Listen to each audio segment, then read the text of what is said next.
کہ ہماری جو زبان ہے یہ ہمیں دن رات اللہ تعالیٰ کے ہاں رسوا کرتی ہے. ہماری جو زبان ہے وہ ہم کو پریشان کرتی ہے. ہمارا جو رویہ ہے وہ ہم کو پریشان کرتا ہے. ہماری جو غیبت ہے وہ ہم کو پریشان کرتی ہے. نبی اکرم صلی اللہ علیہ وسلم فرماتے ہیں کہ غیبت بھی کبیرہ گناہوں میں سے، والدین کی نافرمانی بھی کبیرہ گناہوں میں سے، پڑوسیوں کے ساتھ ظلم و زیادتی کرنا یہ کبیرہ گناہوں میں سے ہے، اور اسی طریقے سے غیبت کرنا یہ کبیرہ گناہوں میں سے ہے. اس سے اگر ہم نہیں بچتے تو اللہ رب العزت کو کوئی پرواہ نہیں ہے کہ ہم نماز پڑھتے ہیں، کہ ہم روزہ رکھتے ہیں، کہ ہم حج کرتے ہیں، کہ ہم زکوٰۃ دیتے ہیں، کہ بڑے بڑے اچھے کام کرتے ہیں. دوستوں اور ساتھیوں، فرمایا گیا کہ ان تلقى اخاك بوجه طلیق صدقہ، تم اپنے بھائی سے خندہ پیشانی کے ساتھ پیش آؤ، یہ بھی صدقہ ہے.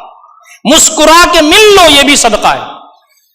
جب گھر میں پیسہ ہے، بینک بیلنس ہے، 3-4 لاکھ روپے کی جاب ہے، اچھا سا بنگلہ ہے، تو زمین پر پاؤں نہیں پڑتا. وہ یہ چاہتا ہے کہ سب اس کو سلام کریں.